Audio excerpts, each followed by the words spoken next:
Graça e paz, né, meus irmãos? Boa noite. Deus nos deu graça para que nós, mais esta noite, estivéssemos aqui e pudéssemos adorar ao Senhor juntos. Isso é maravilhoso. Quero pedir aos irmãos que abram sua Bíblia no Evangelho, segundo escreveu João, no capítulo 17. Nós leremos apenas um único versículo agora, neste momento, que é o versículo 17. João, capítulo 17, versículo 17. Santificai-vos na verdade. A tua palavra é a verdade. Santificai-vos na verdade. A tua palavra é a verdade. Amados irmãos, peço que, por um momento, você consiga trazer na sua mente uma imagem. A imagem de uma menina, uma jovem cristã. Ela está lá no período da faculdade e ali ela então tem a brilhante ideia de pegar a sua Bíblia e abrir um pouco, por alguns momentos, para que ela possa ler a palavra do Senhor. Só que naquele momento, ao lado dela, havia um rapaz, um colega dela. E ele então olha aquela cena, ele acha muito estranho uma jovem estudiosa na faculdade, lendo esse livro ali de forma pública, sem medo, Por quê? Ele questiona. Então ele vai lá e abre a boca para falar com aquela menina e faz um questionamento. Você ainda acredita nesse livro? Você ainda acredita naquilo que está escrito? Você não sabe que a ciência já provou que a Bíblia, ela é cheia de erros? A menina então regala os olhos, dá aquele sorrisinho, né? Amarelo, sem graça. Mas dentro do seu coração, essa menina começa a ter ali o coração balançado por aquela afirmação. No coração dessa jovem, ela começa a questionar: e se ele tiver razão? E se realmente a Bíblia tiver erros? Se ela contém erros, como eu posso confiar naquilo que está escrito, naquilo que ela afirma? Será que eu posso realmente confiar naquilo que está escrito? Pergunta e pensa aquela jovem consigo mesmo. E infelizmente, meus irmãos, esse tipo de pensamento passa em muitas mentes, na mente de milhões de pessoas nos dias de hoje. Mas há quase 2000 anos atrás, o Senhor Jesus, quando ele estava na terra, ele fez uma oração, e ele orou por pessoas igual esta jovem, igual a mim, igual a você, pessoas que poderiam talvez questionar a veracidade e a infiabilidade da palavra de Deus.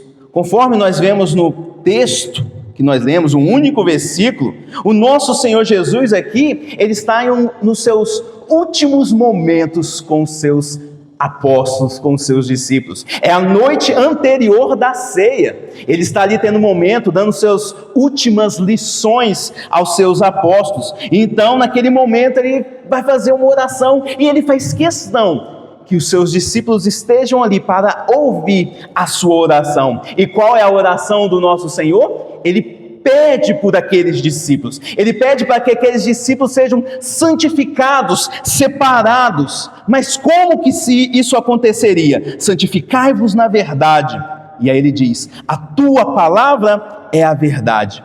Jesus, ele sabia que após a sua partida, os discípulos enfrentariam muitos desafios. Eles enfrentariam um desafio do mundo que é confuso, um mundo que possui muitas ideias e também é um mundo cheio de mentiras, cheio de contradições, um mundo onde o ego fala mais alto.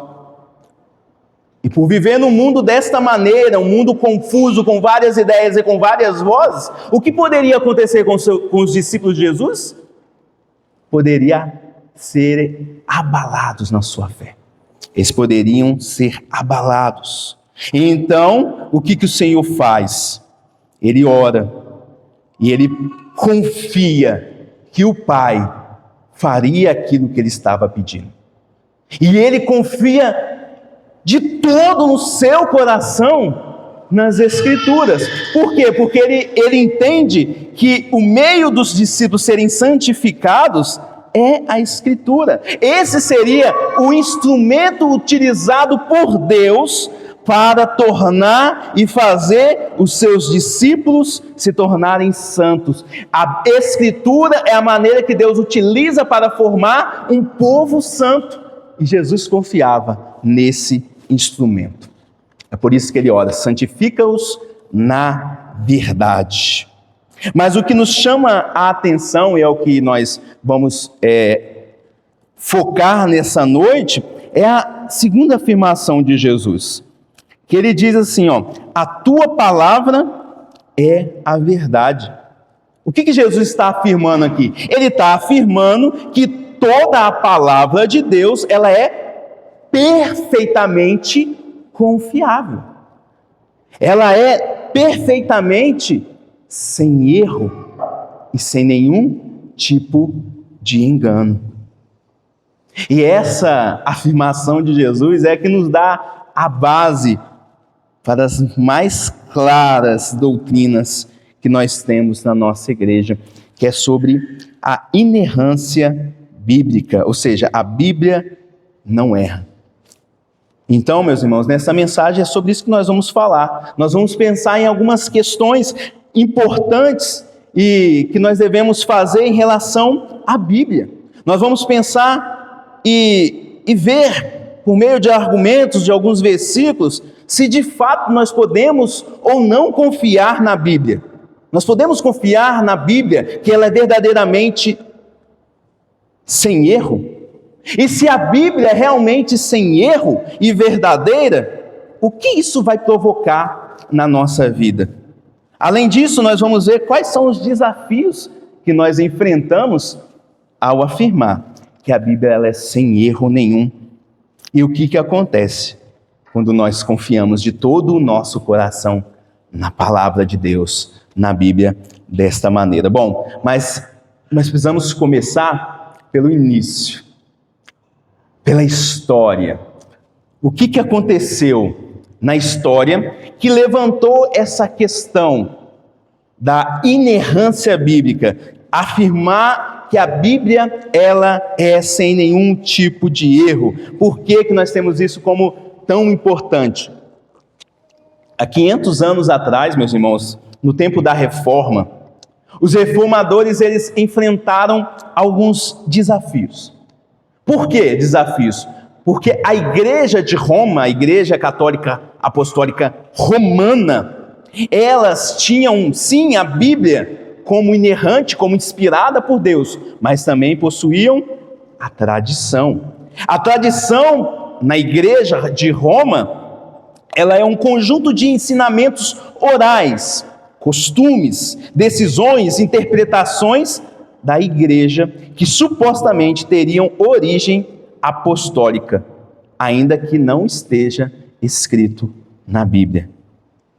E um dos concílios que firmaram e oficializaram isso foi o Concílio de Trento. Em 1545 até 1563, eles declararam de forma oficial a Igreja de Roma, dizendo o seguinte, a verdade e a disciplina estão contidas nos livros escritos e nas tradições não escritas, recebidas pelos apóstolos da boca do próprio Cristo.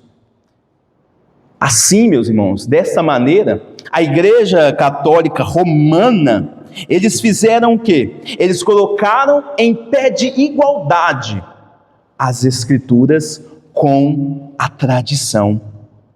Eles dão a autoridade infalível e doutrinária aos concílios, aos papas e os magistérios eclesiásticos. Ainda, apesar de essa afirmação, essa declaração oficial foi em 1545, ela permaneceu até hoje. Se você procurar nos sites, nos documentos da Igreja Católica atuais, lá do Vaticano, você vai ver que essa afirmação continua. A Igreja Católica ainda afirma oficialmente a posição do Concílio de Trento. Trento não foi em nenhum momento revogado pela Igreja Católica. Muito pelo contrário, ele foi incorporado à doutrina católica e ainda os seus decretos continuam fazendo parte da fé católica. Ainda mais, os papas mais recentes, eles têm afirmado que nada em essencial da doutrina foi alterado. Ou seja, eles dizem, Trento, o Concílio de Trento, continua na estrutura da Igreja Católica. É isso que eles creem, é isso que eles acreditam. E naquele tempo, todas essas afirmações causou algo no coração de alguns homens. Por exemplo, Martinho Lutero, João Calvino, Ulrico Zwinglio. O que eles fizeram? Eles reagiram a essa ideia, a este princípio, eles não aceitaram. Eles começaram a estudar a palavra de Deus, a Bíblia, e levantaram um princípio chamado sola scriptura. E o que esse princípio ele trazia e declarava? Declarava que somente a Escritura, somente a Bíblia é a fonte final, inerrante e suficiente de toda a revelação divina para a fé e prática da Igreja de Cristo. E é exatamente isso que a própria Bíblia ela afirma. Mas um fato interessante é que eles não rejeitaram a tradição. Eles não fizeram como se tradição fosse algo ruim, algo que deve ser rejeitado.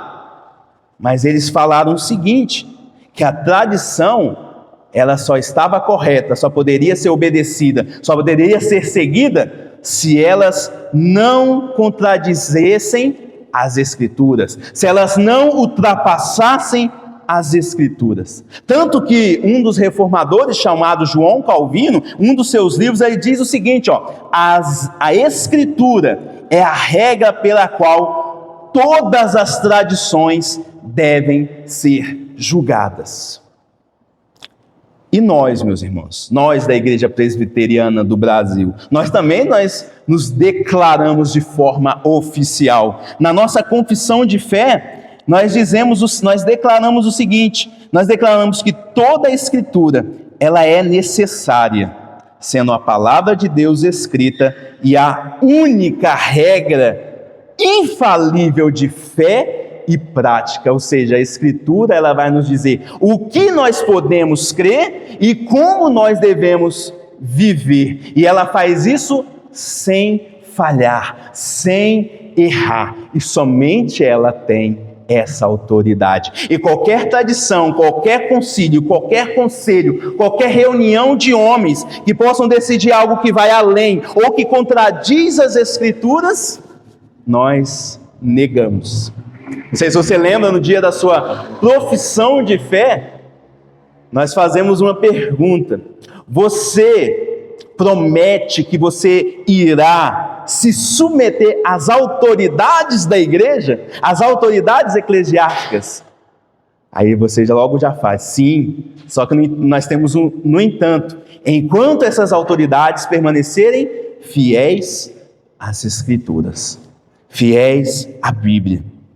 E dito isso, então, meus irmãos, o tema da nossa mensagem é esse: Deus fala a verdade, a inerrância da Bíblia. Vamos então à segunda questão nessa noite. Por que nós podemos dizer que a Bíblia é a palavra de Deus e não contém erro? Separei aqui 3 razões. Primeira razão, porque ela foi inspirada pelo próprio Deus. Nós vimos isso na semana passada. Primeira carta de Timóteo, no capítulo 3, versículo 16, o próprio apóstolo Paulo diz Toda a Escritura é inspirada, é soprada por Deus. Ou seja, Deus usou pessoas com as suas histórias, com as suas culturas, para escrever as Escrituras. No entanto, diz que essas Escrituras, no momento da sua escrita, o Espírito Santo estava lá, supervisionando para que eles não cometessem nenhum tipo de erro. Tanto que o nosso reformador Martinho Lutero, ele disse o seguinte: esta palavra, a palavra de Deus, ela não pode mentir ou errar. E ele diz: disso eu estou certo. A palavra de Deus não pode mentir, não pode errar. E por quê? Porque ela vem do próprio Deus. E se ela vem do próprio Deus, apesar de terem sido seres humanos falíveis que escreveram as Escrituras, o autor não é falível. O autor não falha, o autor não erra. E ele supervisionou cada detalhe. É como no caso, se eu perguntar para você, você honra a sua palavra? Você honra aquilo que sai da sua boca? Você fala, claro que sim. Portanto, Deus também honra. Deus também preserva. Deus também cumpre e mantém. O nosso Deus, Ele preservou a sua palavra para que ela não contenha erros, nenhum tipo de erro. E claro que eu me refiro aos manuscritos, na língua original. Então, meus irmãos, não existe meio termo com as Escrituras. Ou cremos que a Bíblia foi inspirada por Deus, portanto infalível, ou admitimos que ela é apenas algum livro, um livro comum, um livro humano e sujeito a falhas e a nossa própria decisão do que é certo e do que é errado.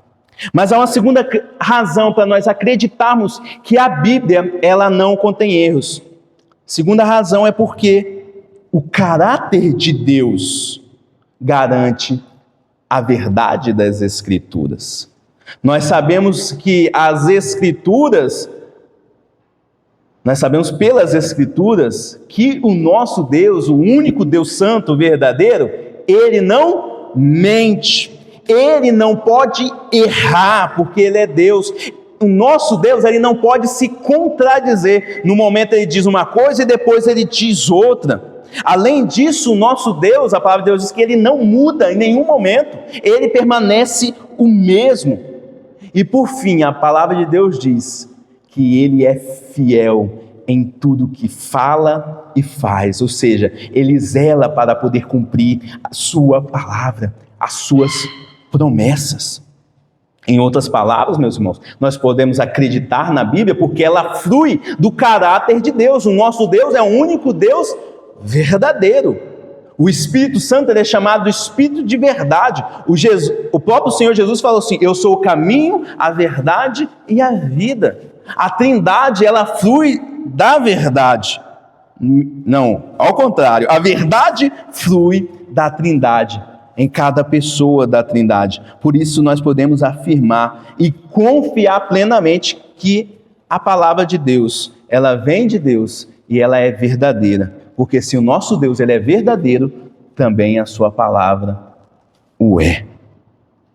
E é por isso, meus irmãos, que nós podemos confiar.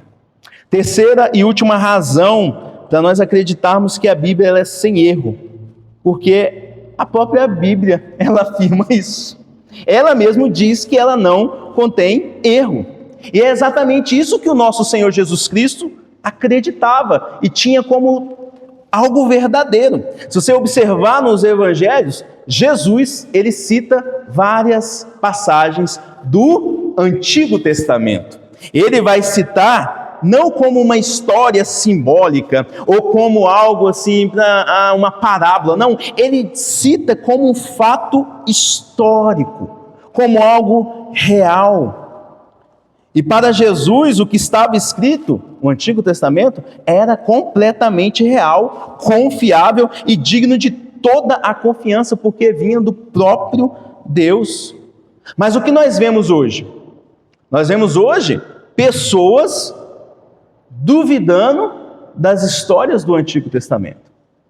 Não acreditam que Deus criou Adão e Eva. Eles acham que isso é simbólico, não acreditam no dilúvio, dizem que é um mito de um povo antigo, não acreditam que Jonas foi engolido por um grande peixe e ainda sobreviveu 3 dias e 3 noites lá dentro. Eles dizem que isso tudo é um folclore, é uma história, não tem baseamento científico. Mas quando nós olhamos para o Senhor Jesus, não é isso que ele faz.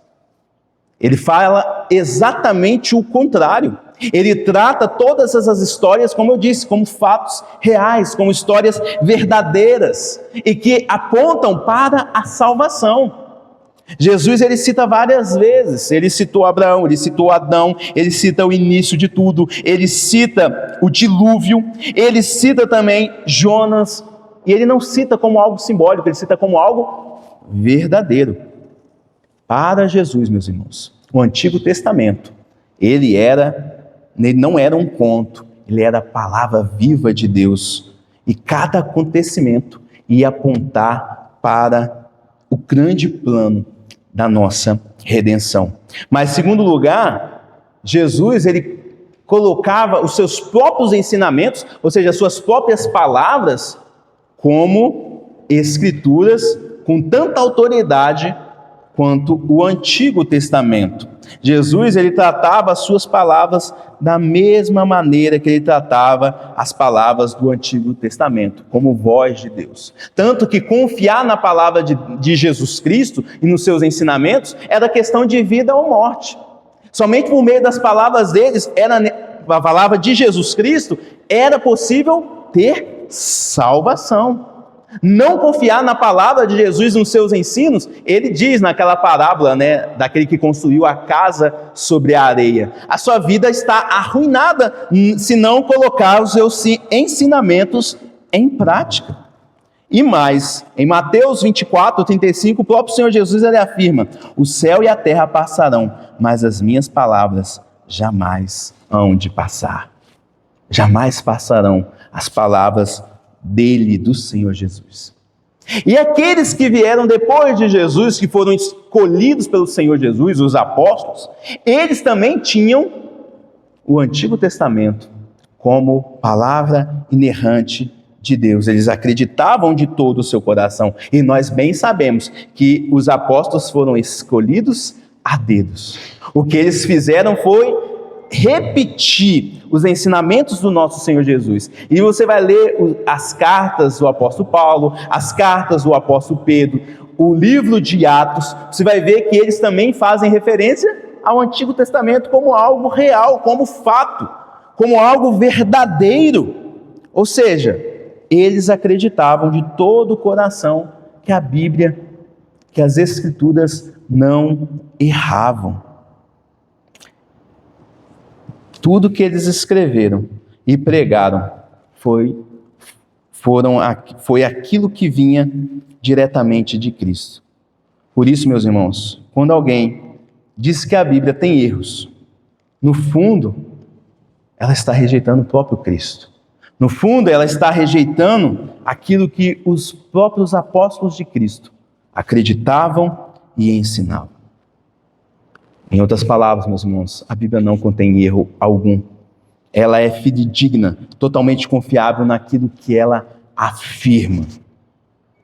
E aí você pode vir com vários pensamentos e perguntas que eu terei todo o prazer e privilégio de responder, mas que eu não vou trazer aqui para a mensagem, para não se tornar um estudo bíblico, porque isso é pregação, é sermão, é mensagem de Deus para a sua vida. E a terceira e última questão que nós vamos ver nessa noite. Tá, eu entendi. A Bíblia é perfeita. Tudo bem, pastor, a Bíblia não contém erros. O que isso vai mudar na minha vida? O que isso vai mudar na minha vida de forma prática? Se eu acreditar que a Bíblia não tem erro e ela é totalmente verdadeira, o que isso vai mudar? Bom, a Bíblia, meus irmãos, acreditar que a Bíblia ela é verdadeira, muda muita coisa. Muda a maneira como nós vivemos, a maneira como nós sentimos, a maneira como nós tomamos decisões todos os dias. Por exemplo, ela muda essa verdade, saber que a Bíblia é verdadeira e sem erro, muda a forma como eu enxergo a realidade. Você já percebeu o mundo que nós estamos vivendo? Onde tudo é relativo?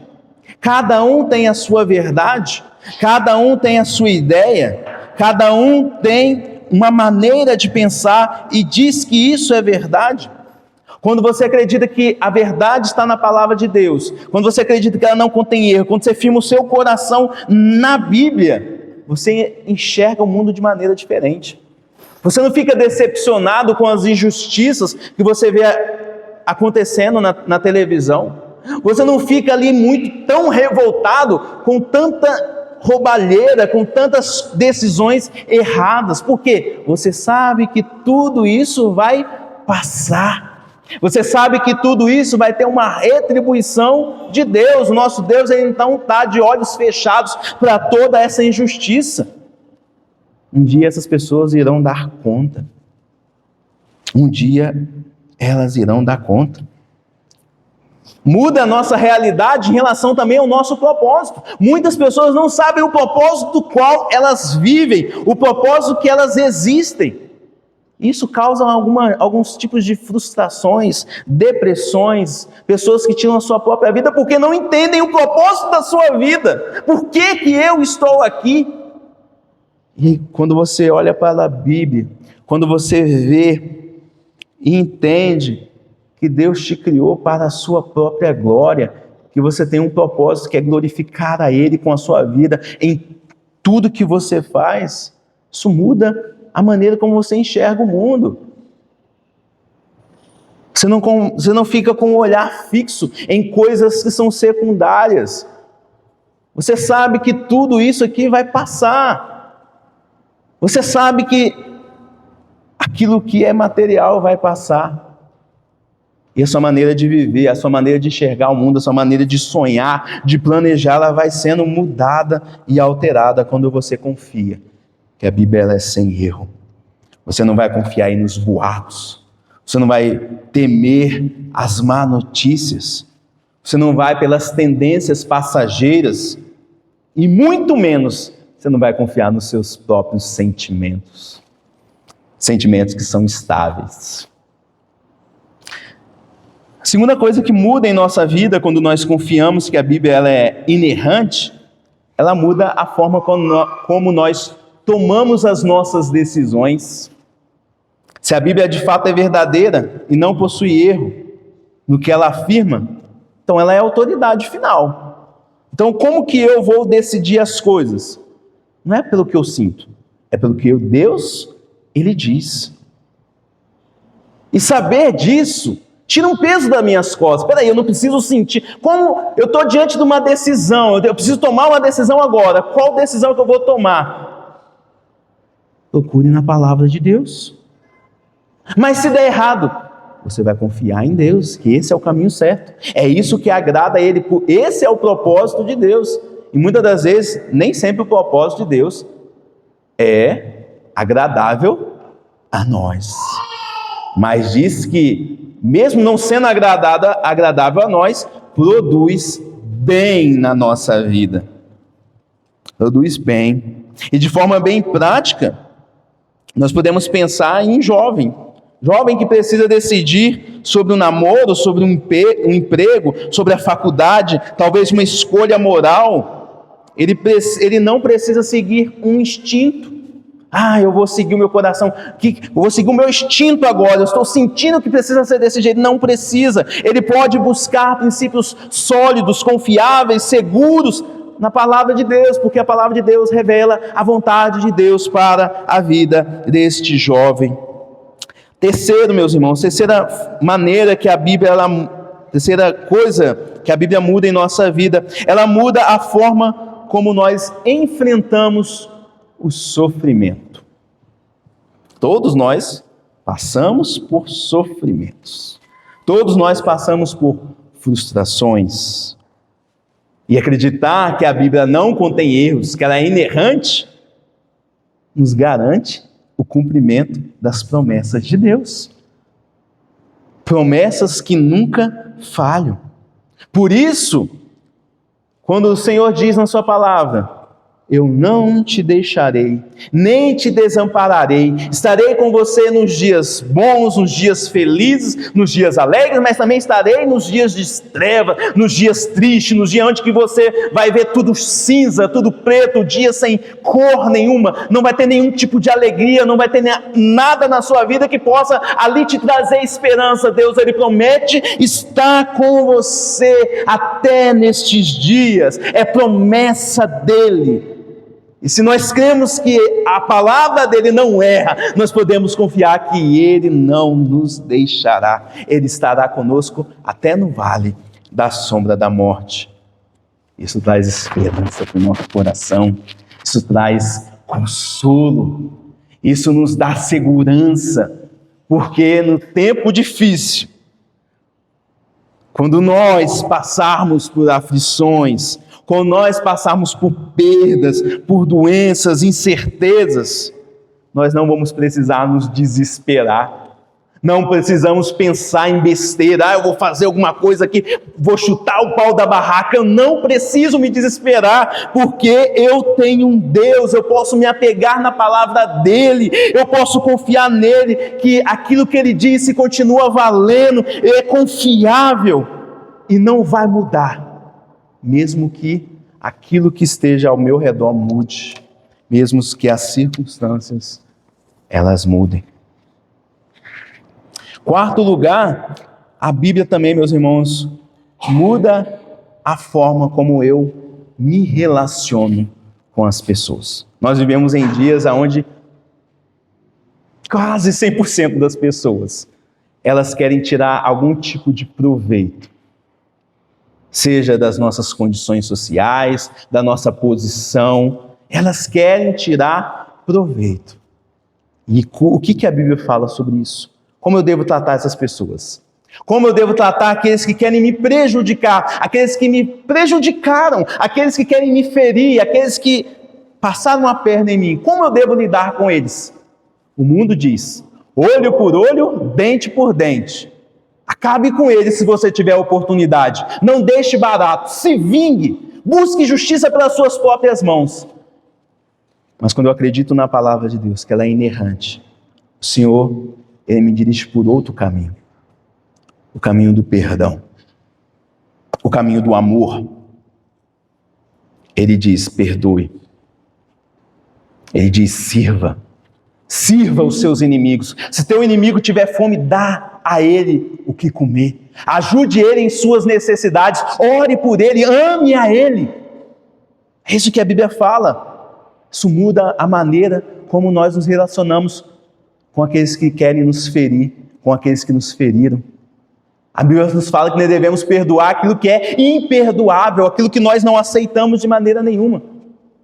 A Bíblia nos mostra uma maneira diferente de nos relacionarmos. Nós vivemos, meus irmãos, em um tempo de relacionamentos rasos. Se você sair da sua casa, da porta da sua casa e olhar para o lado, o que você vai ver? Um vizinho. Mas antes de você ver o vizinho, você vê um muro de divisão, um muro que representa que cada um tem a sua vida. Ele não tem o direito de passar do lado de lá para cá, e nem você tem o direito de passar daqui para lá. Só que a Bíblia fala que nós devemos nos importar uns com os outros. A Bíblia fala que nós devemos subir esse muro muitas das vezes, e sim, entrar na vida daquela pessoa para poder ajudá-lo. Nós devemos nos importar mais com a vida daquela pessoa do que com a nossa. Esse é o mandamento do Senhor Jesus. Amai-vos uns aos outros. De que maneira? Como a ti mesmo? Não, esse é o mandamento do Antigo Testamento. O novo mandamento é: amai-vos uns aos outros como eu vos amei. E como Cristo nos amou. Ele desceu do céu para morar no meio de nós. Ele se fez servo, mesmo sendo rei, ele se fez servo. Em nenhum momento da Bíblia você vai encontrar que Cristo, ele realizou um milagre para si mesmo. Tudo que ele fez é para o outro, para o benefício do outro, nunca para si mesmo. Ele abriu mão do seu próprio orgulho por amor. Essa é a maneira como ele quer que nós nos relacionamos com as pessoas de fora, com as pessoas de dentro da igreja, dentro da nossa família, dentro do nosso ambiente de trabalho, dentro do ambiente escolar. Essa maneira, caminho do amor, caminho diferente. E tudo isso nós fazemos porque é o caminho mais fácil, porque é o jeito mais fácil de resolver as coisas? Não, porque é o jeito certo, é aquilo que o Senhor quer, é aquilo que Ele determinou na sua palavra, e a gente sabe que a palavra dEle é verdadeira, e nós cremos nisso, que ela não cometeu um erro. Não, Senhor, o Senhor está cometendo um erro, porque isso é muito difícil. Não, é esse mesmo caminho que vocês vão seguir. É isso mesmo que eu quero de vocês. E por fim, meus irmãos, a Bíblia, crê que a Bíblia ela não tem erros. Ela muda a maneira como nós adoramos e servimos ao Senhor.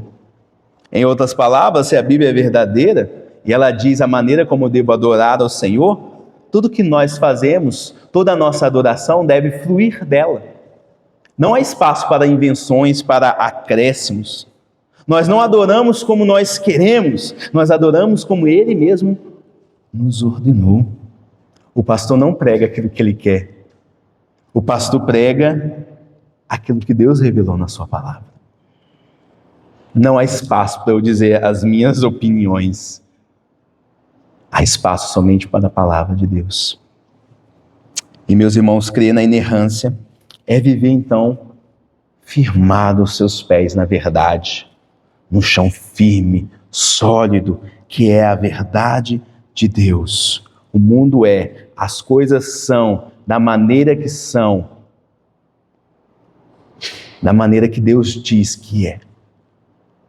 Hoje querem inverter tudo, né? O menino nasce menino, mas ele pode se tornar mulher. A menina nasce menina, mas ela pode se tornar um homem e pode variar e voltar. Mas a palavra de Deus diz, não. Você nasceu homem, eu te fiz por um propósito. Você vai viver e caminhar nesse propósito. É viver nessa verdade, meus irmãos. O mundo ele pode mudar suas opiniões a cada estação. Pode ir uma tendência nova, um jeito de pensar novo, um governo novo, mas a única coisa que permanece para sempre é a palavra de Deus, firme, sólida, que vai moldar e continua sendo o fundamento do nosso pensar, do nosso sentir, das nossas decisões, e é onde nós firmamos a nossa esperança. Por isso a Bíblia ela não apenas nos informa, mas ela também transforma o nosso coração.